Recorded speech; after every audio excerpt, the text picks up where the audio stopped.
সন্ধ্যা 7:30। রুহি কিছুক্ষণ আগে বাসায় ফিরেছে। মুখে তার হাসি, বারবার নিজের পায়ে থাকা নূপুর দিকে তাকাচ্ছে। রোমান নিজে রুহিকে বাড়িতে পৌঁছে দিয়ে গেছে। রুহি নিজের রুমের দরজা বন্ধ করে বসে আছে আর আজকে রোমানের সাথে ঘটে যাওয়া কথা ভাবছে। এইদিকে রোদ মাগরিবের নামাজ পড়ে নিজের রুমে বসে আছে। আজকের দিনটা ঘুমিয়ে কাটিয়েছে, যার জন্য শরীর কেমন যেন লাগছে। রোদ নিজের রুম থেকে বের হয়, দরজা খুলে করিডোর দিয়ে হেঁটে নিচের দিকে যায়। তখনই সামনে পড়ে একটা অচেনা মেয়ে। রোদকে দেখে মেয়েটি মিষ্টি হাসে রোদের দিকে এগিয়ে এসে রোদকে উদ্দেশ্য করে বলে, জুই, কেমন আছিস রোদ? রোদ বউ কুচকে তাকায়, তারপর বলে, রোদ, আলহামদুলিল্লাহ ভালো আপু, আপনি কেমন আছেন? জুই মিষ্টি হাসে, তারপর বলে, জুই, আমিও ভালো। তুই আমাকে আপু ডাকছিস, এত তাড়াতাড়ি ভুলে গেলি? রোদ সামনে থাকা মেয়েটির কথা শুনে অবাক হয়। আসলে সে চিনতে পারছে না। জুই, তুই আমাকে চিনতে পারছিস না? আচ্ছা বলতো কে আমি? রোদ জুয়ের দিকে তাকায়, একটু একটু চেনা চেনা লাগলেও বলতে পারে না। রোদ ঠোঁট উল্টে বলে, রোদ, খুব চেনা চেনা লাগছে, কিন্তু এখন মনে করতে পারছি না। জুই দাঁত বের করে খিলখিল করে হাসছে, তারপর বলে, জুই, আমি জুই, শুভ্র ভাইয়ের খালাতো বোন। আরও বলতে হবে? রোদ হাসি মুখে জুয়ের দিকে এগিয়ে জড়িয়ে ধরে বলে, রোদ, জুই, তুই কতটা চেঞ্জ হয়ে গেছিস, আর আমি তোকে চিনতে পারছি না। জুই মিষ্টি হাসে রোদকে জড়িয়ে ধরে বলে, জুই, তুইও তো কত কিউট হয়ে গেছিস, ছোটবেলা থেকে এখন আরও বেশি সুন্দর হয়ে গেছিস। রোদ জুইয়ের কথায় হাসে। জুই মেয়েটা একেবারে অন্যরকম, চলাফেরা সব দিক দিয়ে অনেকটাই ভালো। বিদেশ বড় হলেও পোশাক দেখে কেউ বলবে না যে জুই বিদেশে বড় হয়েছে। রোদের মামুনি থাকতে জুইয়ের সাথে অনেকবার দেখা হয়েছে, দুজন একসাথে খেলেছে। বলতে গেলে তারা দুজন ছোটবেলার খেলার সাথী।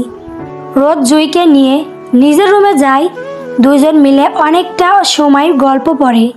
রুহি নিজের রুমে বসে আছে, লজ্জায় ভয় নিজের রুম থেকে বের হচ্ছে না।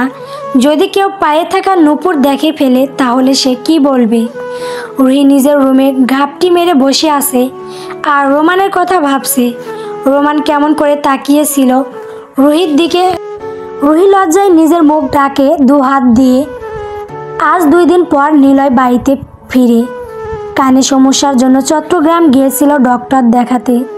কি একটা অবস্থা হয়েছিল, ডক্টর না দেখালে তো সে সত্যি কানা হয়ে যেত। ভাবতেই নিলয় বুকে হাত দেয়। তার ক্রাশ মেয়েগুলো যদি একটাবার জেনে যেত তাহলে তার কি মান সম্মান থাকতো।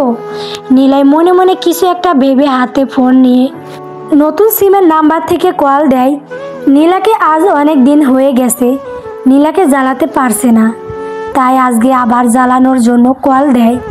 2-3 বার রিং বাজতেই ফোনের অপর পাশ থেকে কল রিসিভ হয়। নিলয় নিজের কান থেকে ফোন দূরে সরিয়ে ভয়েস চেঞ্জ করে মেয়েদের মতো করে বলে, নিলয়, কি হতিনের ঘরে হতিন লো, আমার স্বামীরে তাবিজ করে নিজের বসে রাখছিস?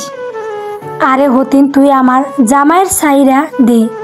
নীলা, এই কে আপনি, কার কাছে ফোন দিছেন? নিলয় নেকা কান্না জুড়ে দিয়ে বলেন, নিলয়, আরে সতীন, তুই মোর জামাই নিয়া কই লুকাচ্ছোস? আমার জামাই রে দে হতিন। নীলা, আরে আপু, আপনার কোথাও ভুল হচ্ছে, আমি আপনার স্বামীকে কেন লুকাবো?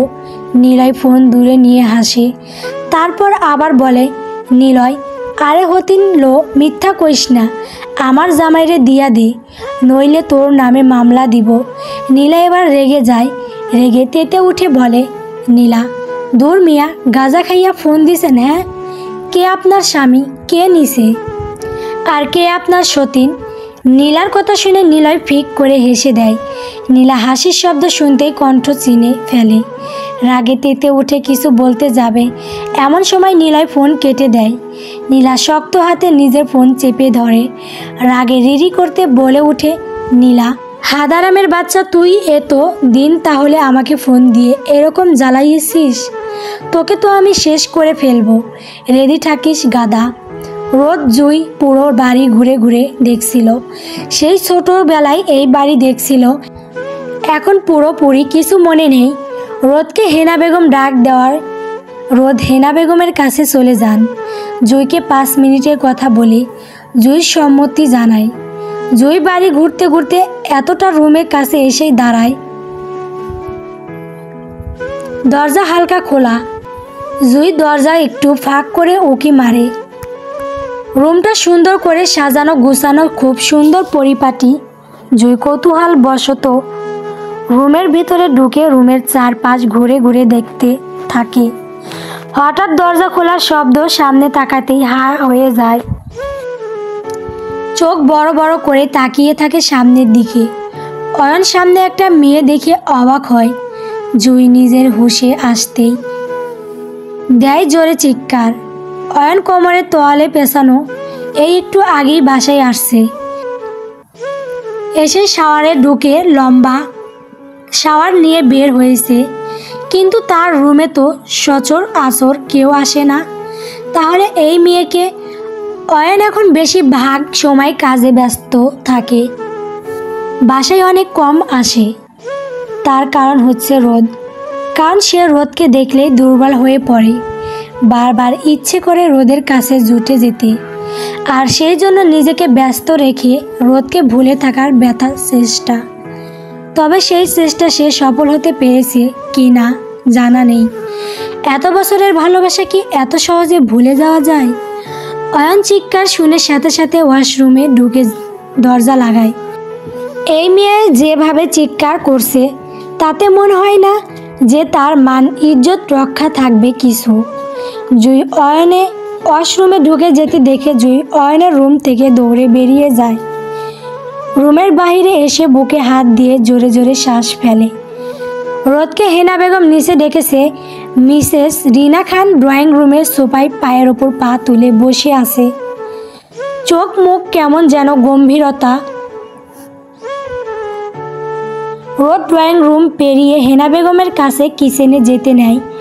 আর চোখে একবার সোফায় বসে থাকা রিনা বেগমকে দেখেন। রিনা খান পিছন থেকে গম্ভীর কণ্ঠে বলে ওঠে, রিনা খান, চৌধুরী বাড়ির বউ তুমি সারাদিন শুয়ে বসে থাকলে তো হবে না। বাড়িতে মেহমান আসে, তাদের দিকে তো খেয়াল রাখবে। চৌধুরী বাড়ির বড় বউদের দায়িত্ব কিন্তু অনেক বেশি। রোদের পা থেমে যায়। রিনা খান আবার বলে ওঠে, রিনা খান, তুমি আবার আমার কথায় কিছু মনে করো না। এখনকার মেয়েগুলো আদব কায়দা কিছু নেই। আমি তোমার খালা শাশুড়ি এসেছি আজ 2 দিন হয়ে গেল, এখন পর্যন্ত সালামটুকু করলা না। কেমন মেয়ে পছন্দ করে নিজের ছেলের গলায় ঝুরিয়ে দিয়ে গেছে। আপা, আদব কায়দা বলতে কিছু নেই। রোদ কিছু বলতে গিয়েও বলতে পারে না। মাথা নিচু করে দাঁড়িয়ে থাকা সেই জায়গায় রিনা খান আর খুশিয়ে খুশিয়ে অনেক কথা বলে রোদকে। রিনা খান রোদের দিকে তাকিয়ে বলে উঠে, রিনা খান, হইছে আর ন্যাকা কান্না করতে হবে না। আমি তোমার খালা শাশুড়ি, আমাকে সালাম করলে কি তোমার সব কিছু কি কমে যেত? কোনো শিক্ষা আদব কায়দা মা বাবা শিখায়নি? রিনা খান আবার বলে উঠে, রিনা খান, মা বাবা কি করে শিখাবে? মা বাবাকে তো জন্ম হয়েই খেয়েছে। অলক্ষী মেয়ে, মা বাবাকে খেয়ে মন ভরেনি, তাই তো আমার বোনটাকে খেলো। এই মেয়েটা রাক্ষস, এক দেখবে আস্তে আস্তে বাড়ির সবগুলো মানুষকে খাবে। শুভ্র, আমার বউ যদি রাক্ষস হয় খালা, তাহলে এইবার সবার আগে তোমাকে খেতে বলবো। শুভ্রের কথার সামনে দরজার দিকে তাকায় রিনা খান। শুভ্রের এমন কথায় থতমত খেয়ে যায়।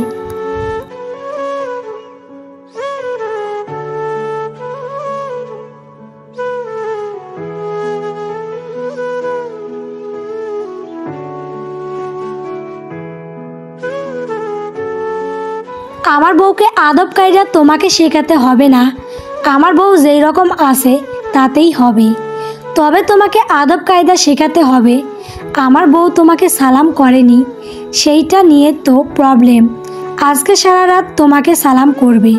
শুভ্র একটু থেমে আবার বলে ওঠে, শুভ্র, আজকে রোদ না, বাড়ির সবাই তোমাকে সালাম করবে, আর খালা শাশুড়ি হিসেবে সালাম করলে সালামি তো অবশ্যই পাবে। রিনা খান শুভ্রের দিকে কেমন বোকার মতো তাকিয়ে আছে। সে আসলে বুঝতে পারছে না শুভ্র তাকে অপমান করছে নাকি সম্মান করে বলছে। সারা রাত সালাম করবে সবাই। শুভ্র রোদের দিকে তাকায়, তারপর বলে, শুভ্র, রোদ এইদিকে আয়। রোদ মাথা তুলে তাকায় শুভ্রের দিকে, তারপর ধীর পায়ে এগিয়ে আসে শুভ্রের দিকে। শুভ্র রোদের দিকে তাকায়, তারপর বাড়ির সবাইকে জোরে ডাকে। রুহি, নীলাই, অহনা, টিনা, জুই সবাই নিচে আসে। অয়ন বাদে সবাই নিচে আসতেই শুভ্র বাঁকা হাসে। রিনা খান হতভম্ব হয়ে তাকিয়ে আছে। সে আসলে বোঝার চেষ্টা করছে শুভ্র কি করতে চাইছে। শুভ্র সবাইকে উদ্দেশ্য করে বলে, শুভ্র, আজকে সালামি দিবস। খালাকে যে যতবার পায়ে ধরে সালাম করবি সে আনলিমিটেড সালামি পাবি। দেরি করিস না সবাই। নিলয় চোখ চকচক করে উঠে অবিশ্বাস চোখে তাকায় শুভ্রের দিকে, তারপর বলে, নিলয়, সত্যি বলছো ব্রো? এই কিপটা দিবে আনলিমিটেড সালামি? নিলয় কথা একটু জোরে বলে। রিনা খান কটমট করে নিলয়ের দিকে তাকায়। নিলয় মিকি হাসে। শুভ্র হাসি মুখে রিনা খানের দিকে তাকিয়ে বলে, শুভ্র, আরে খালা, আপনি শুধু রোদকে সালামি দেবেন কেন? ওদের সবাইকে দেন। আর নিলয়, সত্যি খালা, সালামি দিবে সবাইকে, তোরা সালাম কর। তোদের সবার সালাম করা হয়ে গেলে বাড়ির সব সার্ভেন্ট দিয়ে খালাকে সালাম করাবি। আজকে খালা বাড়ির সবাইকে সালামি দিবে। শুভ্রের কথা শুনে রিনা খান চোখ বড় বড় করে তাকায়। শুভ্র নিলয়ের দিকে তাকিয়ে পুনরায় বলে ওঠে, শুভ্র, নিলয় তুই লাইভ কর। আজকে আমাদের খালা বাড়ির সবাইকে আনলিমিটেড সালামি দিবে, সেটা সবাইকে দেখাতে হবে তো। শুভ্রের বলতে দেরি হলেও নিলয়ের ফেসবুকে ঢুকে লাইভ চালু করতে দেরি হলো না। শুভ্র বাঁকা হাসে। রোদ চোখ বড় বড় করে তাকিয়ে আসে শুভ্রের দিকে। শুভ্র ধীর পায়ে এগিয়ে যায় রিনা খানের দিকে, একটু তার দিকে ঝুঁকে ফিসফিস করে বলে ওঠে, শুভ্র, এটা চৌধুরী বাড়ি খালা। এখানে ভিখারিকে ভিক্ষা দিলে 50,000 নিচে কেউ দেয় না। সো সেখানে আপনি আজ সবাইকে সালামি দিবেন, সেটাও আবার ক্যাশ। তাই এত যখন চৌধুরী বাড়ির নিয়ম আমার বউকে শিখিয়েছিলেন, তো এই নিয়মটাও ঠিক রাখবেন। কথাগুলো বলে শুভ্র সিঁড়ির দিকে যায়।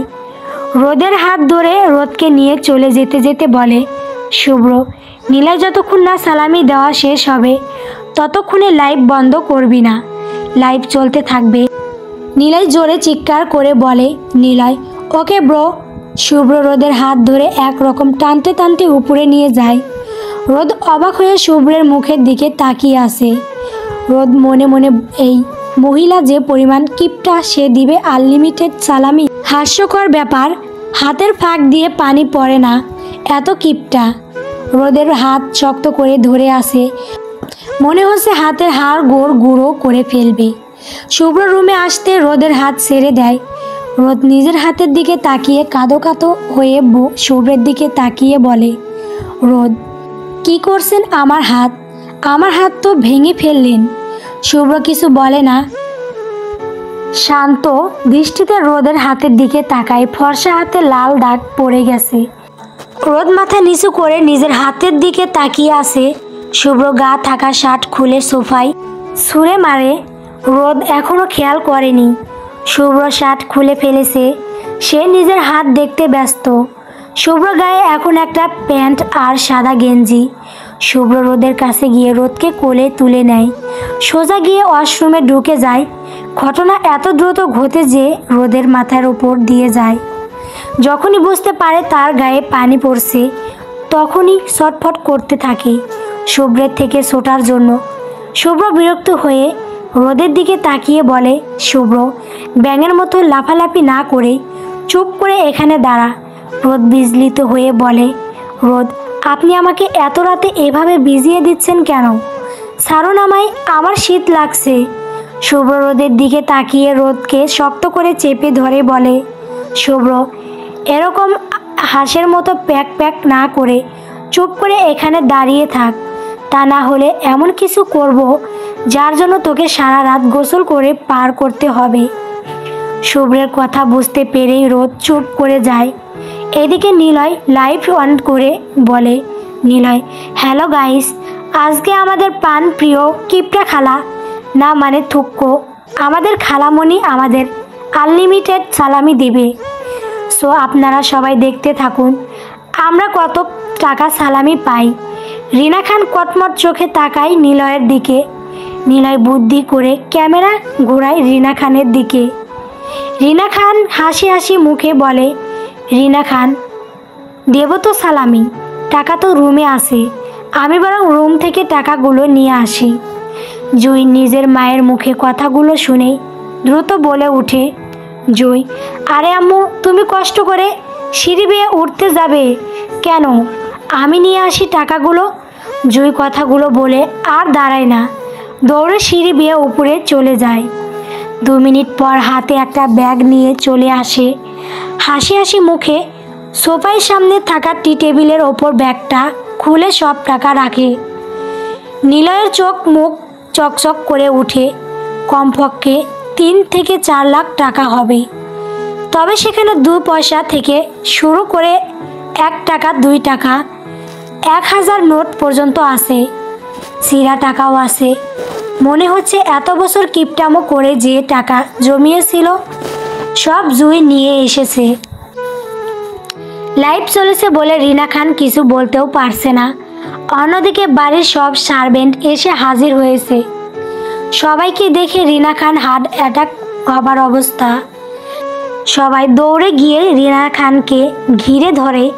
রিনা খান ফ্লোরে বসে পড়ে। নিলয় এসে রিনা খানকে এক পা ধরে সালাম করতেই আসে। আর একদিকে রুহি, টিনা, জুই, অহনা আর এক পা ধরে আসে, আর এক হাত দিয়ে টাকা নিচ্ছে। একে একে কেউ সবাই সালাম করছে, কেউ হাত ধরে সালাম করছে। সবাই টাকা নিতে নিতে সব শেষ হয়ে যায়।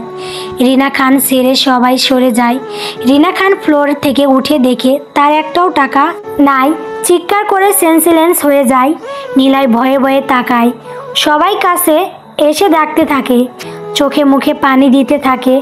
জুই ডোন্ট কেয়ার ভাব নিয়ে বলে, জুই, আরে রিল্যাক্স, মাম্মাকে এইভাবে তোরা কেউ জাগাতে পারবি না, তোরা সর, আমি দেখছি।